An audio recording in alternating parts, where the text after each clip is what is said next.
was a normal evening at home with my parents. At 19, I was looking to become more independent and find my own place. Scrolling through Craigslist, I stumbled upon an ad from someone seeking a roommate. The house looked decent in the pictures, and the rent was affordable. I quickly fired off an email, hoping for a response. To my surprise, I received a prompt reply from a man named Jason. He seemed friendly and offered to meet up to discuss the details. Excited about the prospect of finding a new place, I agreed to meet him the next day at a nearby coffee shop. As I arrived at the coffee shop, I spotted a tall, slender man with dark hair sitting at a table. He waved me over, and we began chatting about the living situation. Jason appeared friendly and easy to talk to, and I found myself feeling more at ease about the idea of living with him. After a lengthy conversation, we agreed to move forward with the arrangement. I felt a sense of relief knowing that I had found a potential solution to my living situation. Jason seemed like a decent guy, and I was eager to move in and start this new chapter of my life. A few days later, I packed up my belongings and moved into Jason's house. The place was average-looking, with a cozy living room and a well-equipped kitchen. Everything seemed normal, and I was hopeful that this new living arrangement would work out. However, as the days passed, I started noticing peculiar things about Jason. He would often stay out late and return home in the early hours of the morning. There was something unsettling about his demeanor, and I couldn't shake the feeling of unease whenever he was around. One night, as I was getting ready for bed, I heard strange noises coming from Jason's room. It sounded like muffled screams and frantic movements. Fear gripped me as I hesitantly approached his door, unsure of what I might find on the other side. I pressed my ear against the door and strained to make out the sounds. It was unmistakable. Someone was moaning in distress, and the hairs on the back of my neck stood on end. I knew I had to confront Jason about what I had heard. The next morning, I cautiously broached the topic with Jason, expressing my concern about the noises I had heard. His reaction was chilling. He laughed it off and assured me that everything was fine. But his laughter sent shivers down my spine, and I couldn't shake the feeling that something was terribly wrong. Determined to uncover the truth, I began paying closer attention to Jason's behaviors. I noticed that he would often receive mysterious phone calls and would speak in hushed tones, his expression darkening with each conversation. It was as if he were hiding something sinister beneath his friendly facade. One evening, I decided to snoop around Jason's room while he was out. I felt a pang of guilt for invading his privacy, but the unsettling events had pushed me to the edge. As I rummaged through his belongings, I stumbled upon a hidden compartment in his closet. My heart raced as I opened the compartment to find a collection of newspaper clippings detailing missing persons cases. Dread washed over me as I realized the gravity of the situation. Jason was connected to these disappearances, and I had unwittingly moved in with a dangerous individual. Panic set in as I grappled with the terrifying realization that I was living under the same roof as someone capable of such heinous acts. I knew I had to act fast to ensure my own safety and put an end to Jason's malevolent deeds. Each passing day felt like an eternity as I struggled to maintain a facade of normalcy while secretly gathering evidence against Jason. I couldn't risk confronting him directly, knowing that it could put me in grave danger. One night, as I lay awake in bed, I heard the unmistakable sound of footsteps outside my door. My heart pounded in my chest as the doorknob turned, and I held my breath, praying that Jason wouldn't discover that I had been investigating his dark secrets. Suddenly, the door creaked open, and Jason stood in the doorway, his eyes gleaming with an unsettling intensity. He uttered a low, menacing hum as he surveyed the room, and I knew that my time was running out. With a sinking feeling in the pit of my stomach, I realized that I had to escape before it was too late. I carefully slid out of bed and tiptoed towards the window, my hands trembling as I fumbled with the lock. The night air was cold against my skin as I pushed the window open and prepared to make my daring escape. Just as I was about to climb out, the sound of Jason's voice froze me in place. "Leaving so soon," he said with a chilling chuckle.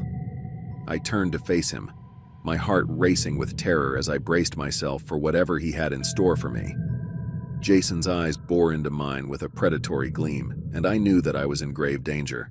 Without warning, he lunged towards me, his laughter echoing through the room as I struggled to break free from his grip.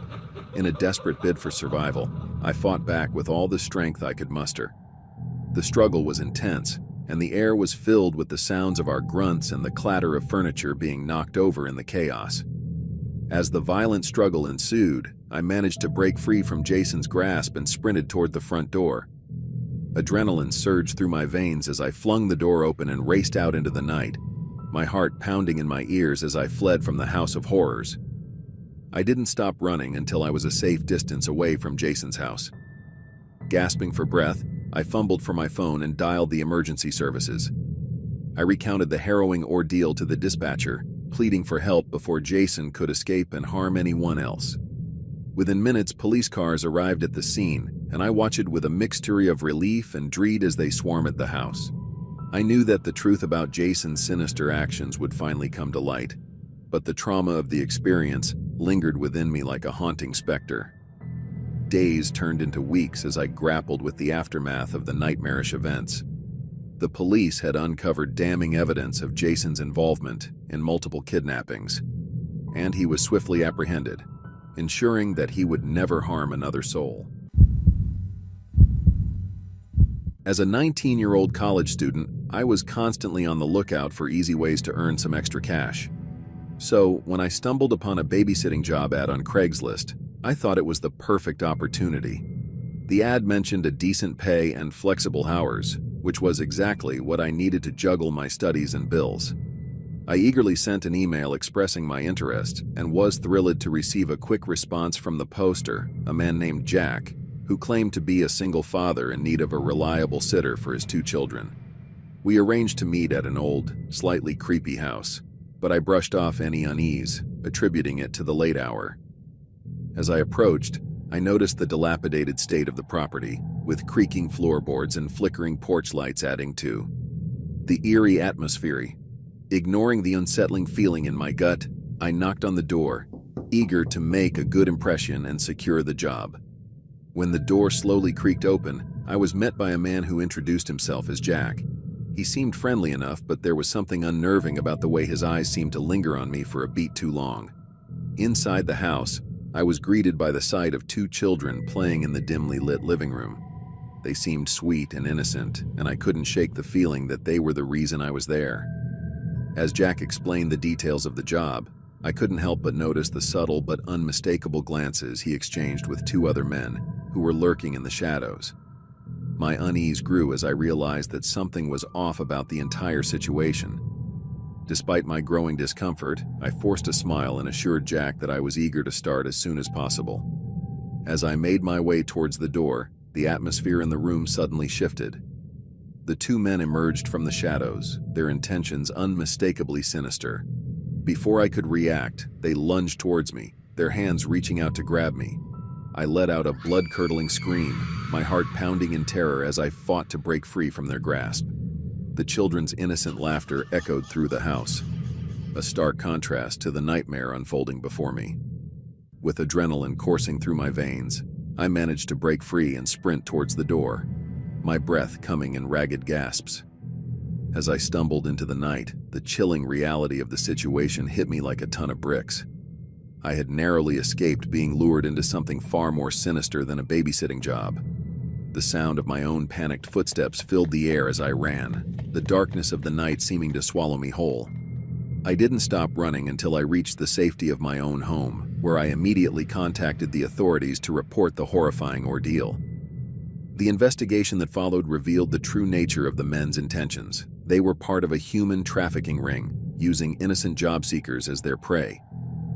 The relief of knowing that I had escaped unscathed was overshadowed by the chilling realization of how close I had come to becoming a victim.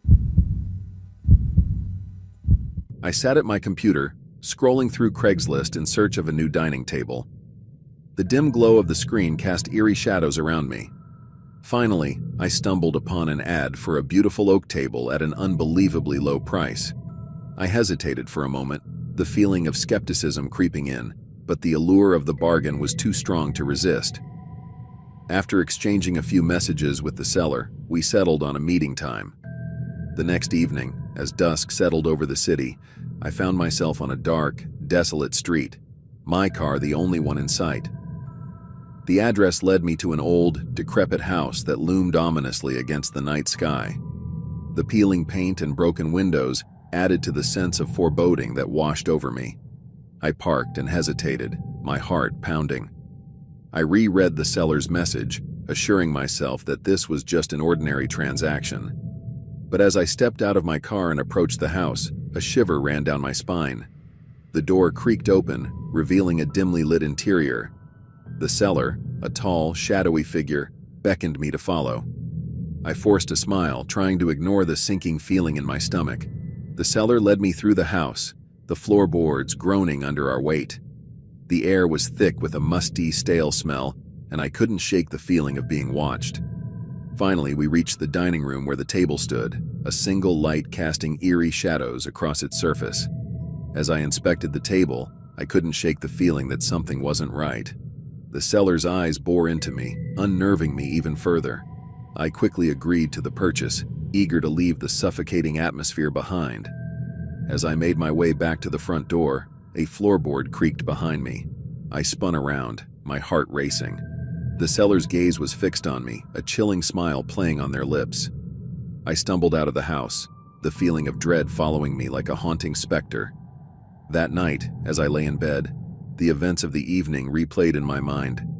I couldn't shake the sense of unease that had settled over me since my encounter with the seller. I tossed and turned, the darkness of the room pressing in on me like a suffocating blanket. The following days were filled with an unshakable sense of being watched. Every shadow, every creak of the house sent my heart racing.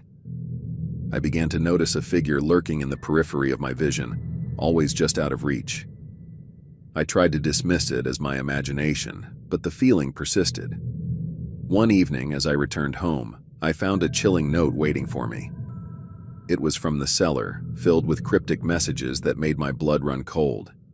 The sense of being hunted, of being the target of someone's sinister game, gripped me like a vice. I called the police, my voice trembling as I recounted the events that had unfolded since that fateful meeting. They assured me they would investigate, but the feeling of dread only intensified as I waited for their response. Then, one evening, as I arrived home, I found the police waiting for me. They had caught the seller, who turned out to be a dangerous stalker with a history of targeting unsuspecting buyers. The relief that washed over me was palpable, but the experience had left its mark.